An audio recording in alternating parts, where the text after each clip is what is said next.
Good morning. I'm Councillor Glen, and today is Saturday, April the 12th. This morning, I'm at Canadian Tire Centre here in Stittsville because, as you might have heard this week, the Senators officially clinched a spot in the playoffs for the first time, I think, since 2017.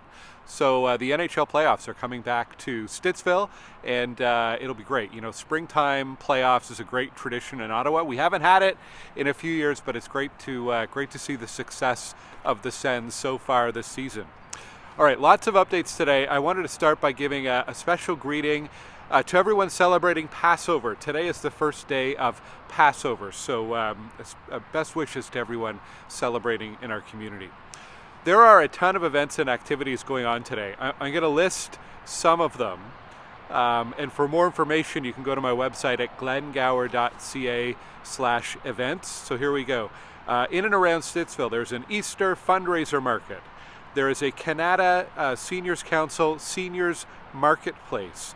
There's a Goulbourn Township Historical Society Research Your Genealogy talk. The Side Pride group is holding their annual general meeting. There's a Spice of Life wine and cheese show at the Legion. Tomorrow there's puppy yoga at Cardell Rec, a choired afternoon at St. Thomas. This morning, I'm going to be dropping by Stittsville United Church, where they're doing a special breakfast for first responders. Then I'm going to be heading to a cheque presentation for Friends of Stittsville Wetlands. The Rotary Club is making a donation to Friends of Stittsville Wetlands. And I wanted to remind folks on April 22nd, Friends of Stittsville Wetlands have an event called Wetlands Mother Nature's Kidneys. Looks like a really interesting talk happening on April 22nd. And also this weekend, I'm going to be dropping by to a big para-hockey tournament, sledge hockey, at Cardell Rec, happening all weekend long. So lots going on. Go to my website at glengower.ca/events, and you can find all of the details. Too many details to go into, but lots happening if you're looking for something to do.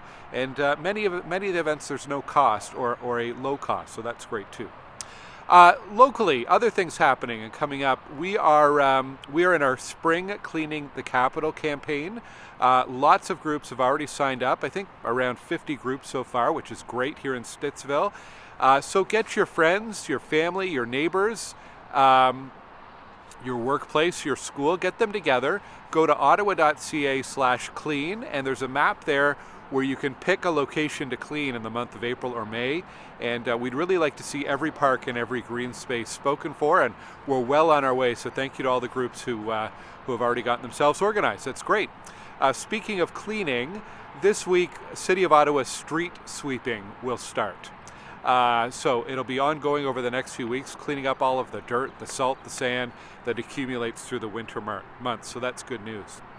I had a lot of focus on transit and OC Transpo this week. I want to remind folks again, New Ways to Bus launches on Sunday, April 27th. So the first weekday will be Monday, April 28th. Thank you to everybody who came out last weekend to Cardell Rec for our open house. Lots of people dropping in with questions, comments, looking for information about the new bus network. There is some new service for Stittsville, some changes for Stittsville. If you take the bus or the train in Ottawa, it's a very, very good chance something will change in your commute, whether it's the route or the schedule, so please check that out. You can go to octranspo.com, and if you have any further questions, get in touch with me. We had our Transit Commission meeting this week as well. I've shared an update on my website, glengower.ca. I think the most interesting thing, if I had to pick one thing, there's a lot of updates in that meeting, was about the bus maintenance update.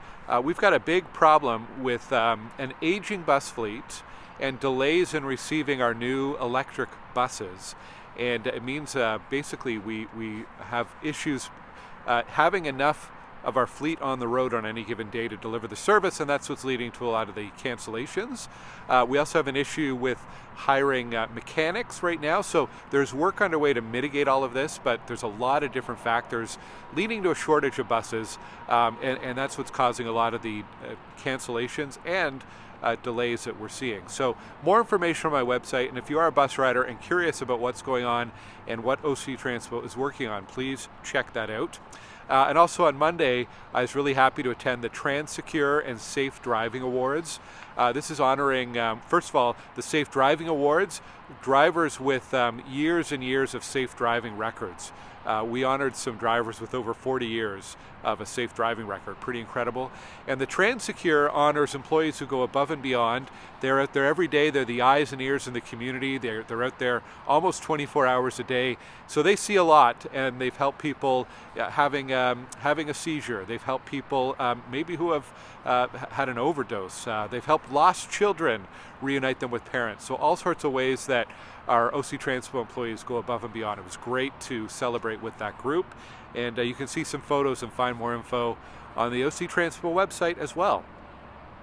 On my website, this week I posted a deeper dive into the Transportation Master Plan. So the last couple weeks I've been inviting folks to go and do the surveys at engage.ottawa.ca to tell city staff about your transportation priorities for Stittsville, whether that's transit or roads or sidewalks or pathways.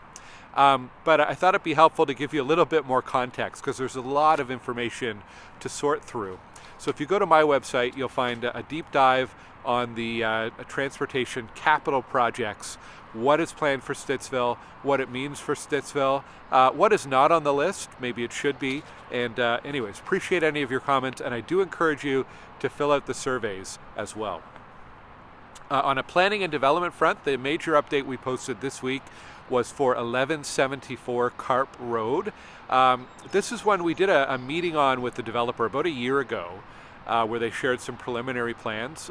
It's a retirement home operated by Groupe Maurice. They're out of Montreal. I believe they have a building in Gatineau, but they're proposing a apartment building, 14 stories is the tallest piece at Carp and Hazeldean Road. So do check out that information on my website. The shortcut to all the development files is glengower.ca/development, and that's how you'll find it.